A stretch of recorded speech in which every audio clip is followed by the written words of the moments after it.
Max, I want to describe someone to you, and I want you to tell me honestly what you think. Okay. I'm listening. You walk into a room, and there is a person there. They are not the most traditionally good-looking person in the room. Their clothes are ordinary. They are not doing anything particularly impressive. But something about them makes you keep looking. Something pulls your attention toward them and keeps it there. Yes, I know exactly the person you are describing. You have met that person? I think everyone has met that person. And I think most people have wondered, what is it? What do they have that makes them so present? And the answer is almost always the same thing. Confidence. Confidence. That quiet, steady, completely unshowable thing that somehow changes everything about how a person comes across. And today, we are talking about exactly that. Welcome to Real Life English, the podcast. I'm Max. And I'm Emma. And today's episode is Why Confidence Feels More Attractive. And we want to say something up front. This is not a self-help lecture. We are not going to tell you to stand in front of a mirror and say positive affirmations. Affirmations means positive statements you repeat to yourself to try to build a better self-image. Not that there is anything wrong with affirmations, but that is not what today is about. Today is about understanding what confidence actually is, where it really comes from, why it affects other people the way it does, and what you can actually do in small, real ways to have more of it. Today you are getting 3 things. First, the real science and psychology behind why confidence feels attractive. Second, what confidence actually is versus what most people think it is. And third, vocabulary to talk about personality, attraction, and self-worth in natural English. This is an B1 and B2 level episode. But honestly, if you have ever wished you felt more confident, this episode is yours. Subscribe if you are new. We are here every single week. And your comment homework for today. Tell us honestly, do you think you are a confident person? Yes, no, or it depends. Write it in English in the comments. We read every single one. Okay, let's start with something that might genuinely surprise you. I enjoy being surprised. Go ahead. Most people think confidence is about how you feel about yourself on the inside, and that is part of it. But the reason confidence feels attractive to other people, the reason it pulls their attention, has very little to do with feelings. Really? It has to do with signals. The signals a confident person sends through the way they move, the way they speak, the way they take up space. Those signals communicate something to other people's brains at a level below conscious thought. So it is not that you see a confident person and think, they seem confident, I find that attractive. It happens before the thought. Your brain reads the signals first. The thought comes after. That is fascinating. What are the signals? Things like eye contact, posture, the speed at which someone speaks, whether they apologize unnecessarily, whether they finish their sentences or let them trail off. Trail off means to gradually become quieter and weaker until the sentence just stops, like you are not sure you have the right to finish it. Oh, the trailing off. I do that when I am nervous. Most people do. And the brain of the person listening reads that trail off as, this person is not sure about themselves. And something in your brain responds to that uncertainty with its own uncertainty. Like, if they are not sure about what they are saying, should I be sure about it? Exactly. Whereas a person who finishes their sentences, even when what they are saying is ordinary, sends a signal that says, I believe in what I am saying enough to finish it. And your brain reads that and thinks, this person is reliable. Reliable means dependable, someone you can count on, someone who is consistent and trustworthy. And reliability is attractive, not just romantically, in every context. We are drawn to people we feel we can count on, people who seem solid. And confidence is the outward signal of that solidity. Even when the person is not feeling solid on the inside at all. Which brings us to something really important. The difference between genuine confidence and performed confidence. And I have strong opinions about this. Of course you do. I have strong opinions about most things, but this one particularly. Okay. Tell me the difference. Because I think a lot of people confuse the two. So, performed confidence is what most people think of when they hear the word confidence. The loud person, the one who dominates the room, the one who always has an opinion, always speaks first, always seems absolutely certain about everything. The person who fills every silence. Yes, and that person can be compelling. Compelling means interesting and powerful in a way that is hard to look away from or ignore. But is it actually confidence? Not always. Sometimes, and I say this gently, the person who fills every silence, who always speaks first, who never admits doubt, that person is sometimes the most insecure. Insecure means lacking confidence in yourself, feeling uncertain about your own value or abilities, person in the room. Because genuine confidence does not need to fill every silence. Genuine confidence is comfortable with silence, comfortable with not knowing, comfortable with saying, I am not sure about that. I would need to think about it more. That is actually a really counterintuitive point. We tend to read certainty as confidence. But certainty and confidence are not the same thing. Certainty says, I know everything and I am never wrong. Confidence says, I know what I know, I am comfortable not knowing what I don't know, and I am okay either way. The difference between a fixed position and a secure one. Exactly. And I want to share something personal here because I think it illustrates this really well. Please. When I was in my early 20s, I was what you might call loudly confident. I had opinions about everything. I stated them strongly. I interrupted people. I never said I don't know because that felt like weakness. And how did people respond to that? Some people were impressed. Impressed means having a strong positive reaction to something, feeling admiration or respect. But looking back, I think a lot of people were actually slightly uncomfortable around me. Not inspired, just a little on edge. Because loud certainty puts other people on the defensive. It does. If you are always certain, everyone else has to either agree with you or argue.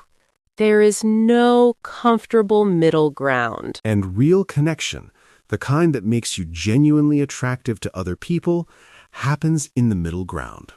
Yes, in the spaces of uncertainty and curiosity and genuine interest in another person.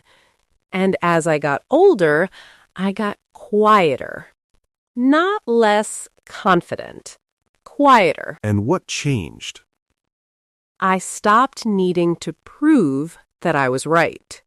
And when you stop needing to prove you are right, you become genuinely curious about whether the other person might be right instead.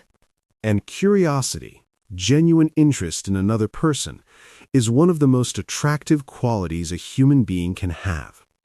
Because it makes the other person feel seen, and feeling seen is one of the deepest human needs there is. I had a moment like this that I think about sometimes. Can I share it? Please. A few years ago, I was at a work event, and I was nervous because I am always slightly nervous at work events, which is something I have accepted about myself. The work event nervousness. A completely understandable human condition. Very understandable. And I was standing with a group of people, and someone asked me a question about my work. And my first instinct, the nervous instinct, was to give a big, impressive answer. To sound knowledgeable and certain and important. The prove yourself instinct. And then something stopped me. And instead I said, honestly, I am still figuring that out. What do you think about it from your side? You turned it into a question. And the person's whole face changed. They lit up. Lit up means their expression became visibly brighter and more energetic, like a light turning on. Because suddenly, they were not being talked at. They were being asked. And how did that feel? Like I had done something right. Not because I had impressed them with my answer, but because I had made them feel that their thoughts mattered. And the person who makes you feel that your thoughts matter, that person is incredibly attractive, in every sense of the word.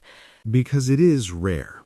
Most people in conversations are waiting for their turn to speak rather than actually listening. Active listening.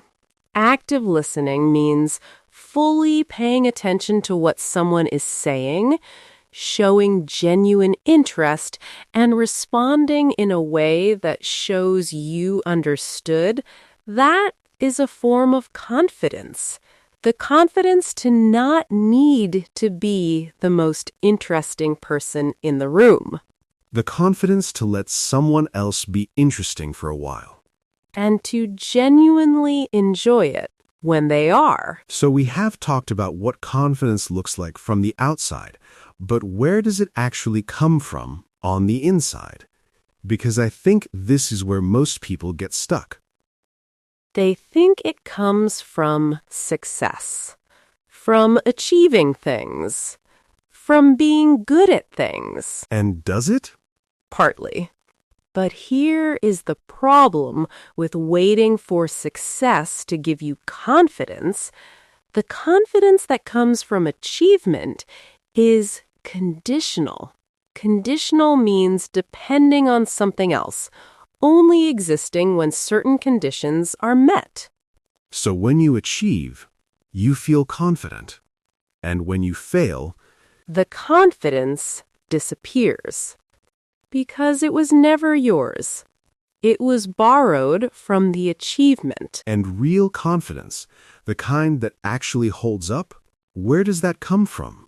From something much more interesting. And much more available. Okay. Tell me, where does real confidence come from? From self-trust. Self-trust means believing in your own ability to handle what comes. Not that everything will go well, but that you can manage whatever happens. That is a very different thing from believing you are great. Completely different. Believing you are great is arrogance. Arrogance means an exaggerated sense of your own importance or ability, thinking you are better than you actually are. And arrogance is the thing most people confuse with confidence. But arrogance is actually fragile. Fragile means easily broken or damaged, not able to withstand much pressure. Arrogant people fall apart when they are wrong, because their whole sense of themselves depends on being right. Whereas a self-trusting person, a genuinely confident person, can be wrong and still be okay. Yes, they can say, I got that wrong, I will do better, without it destroying them. Because their worth is not located in the outcome, It is located in themselves. in the belief that whatever happens, I can handle it. I have handled things before. I will handle this. And how do you build that belief? Because I think that is the question most people actually want answered. You build it by doing hard things. Small, hard things. Every day. Not big, dramatic challenges. Not big, dramatic challenges. Small ones. The phone call you have been avoiding. The opinion you have been keeping to yourself. The question you were afraid to ask because it might make you sound stupid. Each one of those things, each small act of doing the slightly uncomfortable thing, adds a small deposit to your self-trust account. I love that. A self-trust account. And confidence is the balance in that account. The more small, hard things you do, the higher the balance. The higher the balance, the more solid you feel. And the more solid you feel, the less you need external things to prove your worth. And the less you need external things to prove your worth, the more present. Present here means fully here, not distracted by performance or anxiety, genuinely in the moment, the more present you become in conversations and rooms and relationships. And presence, genuine, relaxed, unhurried presence, is one of the most attractive things a human being can offer another human being. I want to gently push back on one thing, though. Go ahead. I think for some people, particularly people who have experienced real rejection, rejection means being turned away, dismissed, or told you are not wanted or valued. Building self-trust is not just a matter of doing small, hard things. That is a completely important point. Some people are carrying wounds that make confidence much harder to build. Wounds from childhood, from relationships, from experiences that told them clearly and repeatedly that they were not enough. And for those people, the advice to just do small, hard things can feel almost insulting, like being told to walk on a broken leg. And we acknowledge that, genuinely. Some wounds need more than self-help advice. They need real support, real conversation, sometimes professional help. And seeking that help, deciding that you are worth the investment of getting proper support, is itself an act of confidence. Maybe the bravest one of all. Because it says, I believe I deserve to feel better. I am worth the effort. And if you are listening and that resonates means creates a feeling of recognition and connection, like something is true to your experience. If that resonates, please know that seeking support is not weakness. It is the exact opposite. Let's talk about something that I think is really important. Because confidence, what it looks like, how it is expressed, what counts as attractive, is shaped enormously by culture. In some cultures, particularly Western ones, confidence is often expressed loudly. Speaking up, taking up space, disagreeing openly, saying what you want directly. And in many other cultures, those same behaviors would be read as rude. As presumptuous, presumptuous means behaving as if you have a right or importance that others have not granted you, overstepping. So what reads as confident in one culture can read as disrespectful in another. And this creates a real challenge for people from those cultures who are navigating English-speaking professional or social environments. They are told, be more confident, speak up, assert yourself, and inside they are thinking, in my world, this is not how respect works. And both things are true at the same time. The advice is not wrong. And the discomfort is not wrong. If you are listening from East Asia, South Asia, the Middle East, or many parts of Africa, you might know this tension very well. The tension between the confidence your culture taught you, which is often expressed through competence. Competence means being skilled and capable and doing your work well, letting your actions speak, and the confidence a different culture is asking you to perform. And here is what I genuinely believe. Competence-based confidence is not lesser confidence. It is different confidence. And in many ways, it is deeper.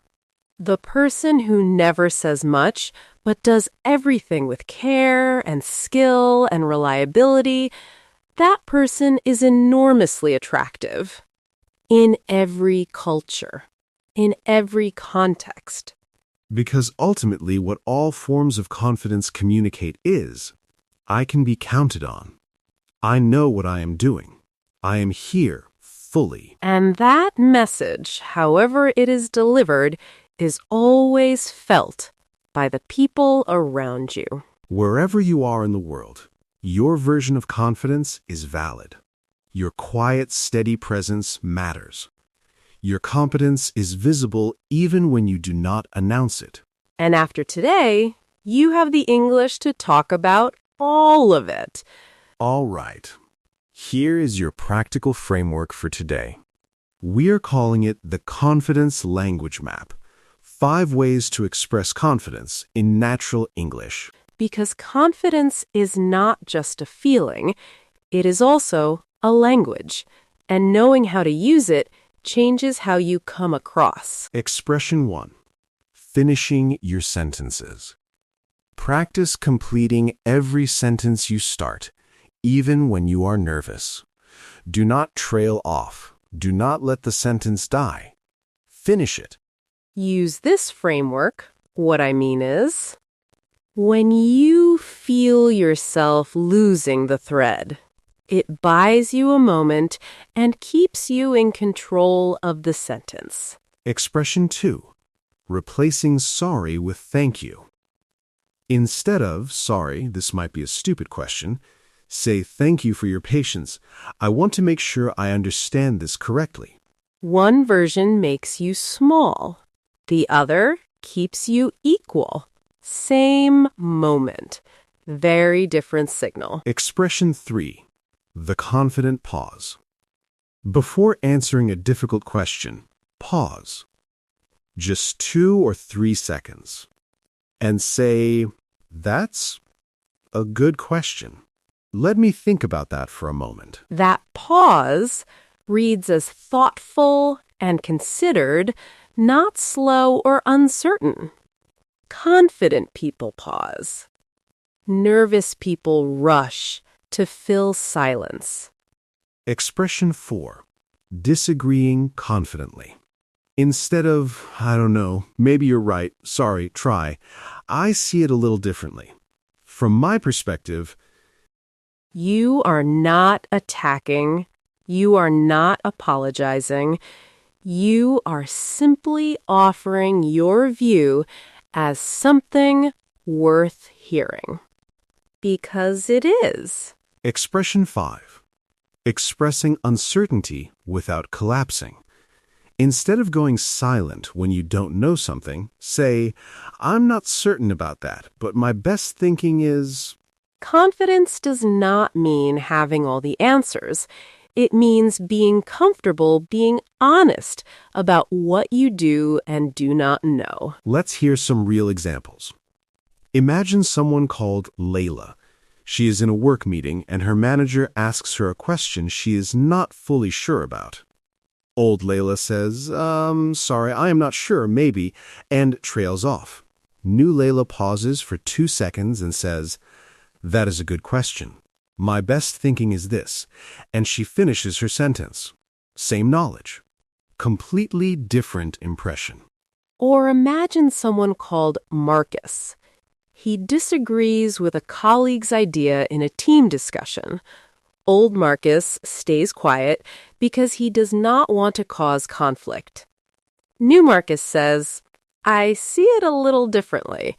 From my perspective, the risk here is, and he finishes the thought. He does not apologize for having a view. He just shares it cleanly. Or maybe you. Tomorrow, in one conversation, try one of these 5 expressions. Just one. And notice how it feels and how the other person responds. Because confidence in language is a skill, and skills get better with practice. Even one brave sentence today is practice. And practice builds the self-trust account. Word tour time. Let's go through today's vocabulary together. Max, start us off. First, trail off. To gradually become quieter and weaker until a sentence just stops, like you are not sure you have the right to finish it. Example 1. She started to share her opinion but trailed off when nobody seemed to be listening. Example 2. His voice trailed off at the end of every sentence when he was nervous, which made him seem less sure of himself than he actually was. Did you catch that one earlier when we used it?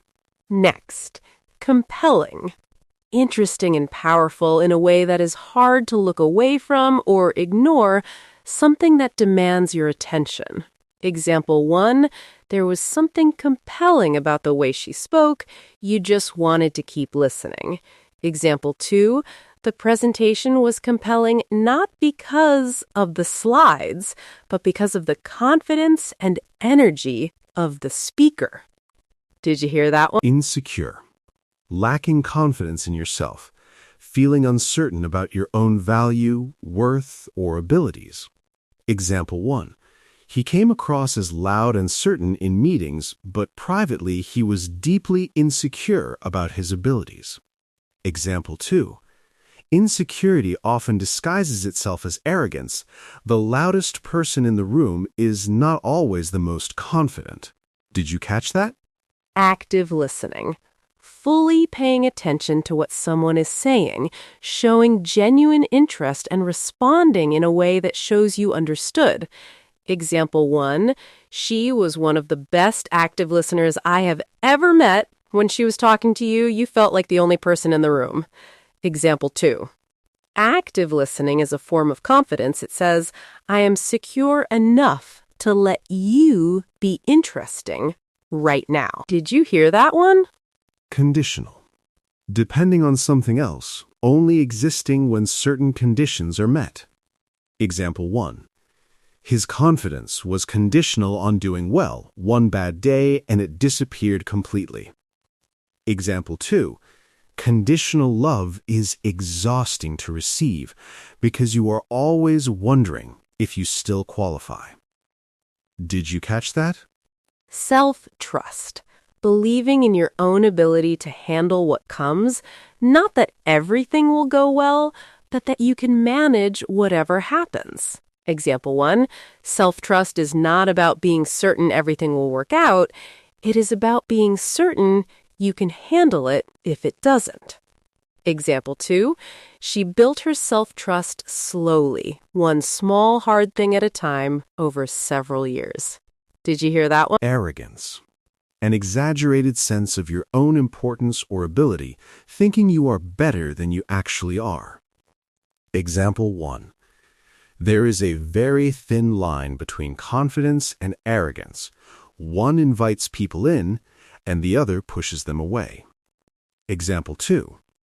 His arrogance made people avoid him even though he was genuinely talented. Did you catch that? Fragile. Easily broken or damaged, not able to withstand much pressure or difficulty. Example 1. Confidence built on other people's approval is fragile. It disappears the moment approval is withdrawn. Example 2. She seemed confident from a distance, but up close her confidence was fragile and easily shaken by criticism. Did you hear that one? Resonates. Creates a feeling of recognition and connection, like something is true to your own experience. Example 1. That idea really resonated with me because I had been through something very similar. Example 2.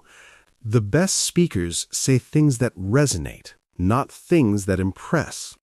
Did you catch that? And our last word, presumptuous. Behaving as if you have a right or importance that others have not granted you, overstepping in a way that feels disrespectful. Example 1, she felt it was presumptuous to share her opinion before being asked, but in this new context, that was exactly what was expected. Example 2, what reads as confidence in one culture can read as presumptuous in another. Context always matters. Did you catch that one? We are at the end. And I want to leave you with something real. Go ahead. Confidence is not about how you look. It is not about how loud you are. It is not about never doubting yourself or never feeling afraid. It is about how you carry what you have, how you finish your sentences, how you let other people feel in your presence. Whether you make them feel small or whether you make them feel seen. And the most attractive version of confidence in any culture, in any language, in any room, is the version that says, I am here. I am enough. And so are you. That kind of confidence does not shout. It does not perform. It does not need to fill every silence. It just is. Quietly, steadily, and people feel it. Build your self-trust account. One small, hard thing at a time. Finish your sentences. Pause before you answer. Say what you actually think. And if you are carrying wounds that make this harder, please know that seeking support is not weakness. It is one of the most confident things you can do. Your comment homework. Are you a confident person? Yes, no, or it depends? Tell us honestly in English. We read every single comment. And if this episode gave you something real today, share it with one person who needs to hear that their quiet, steady presence is already more attractive than they think. Because it is. Always. Thank you so much for being here with us today. I'm Emma. And I'm Max. Carry yourself well today. And we will see you in the very next episode. Bye. Bye for now.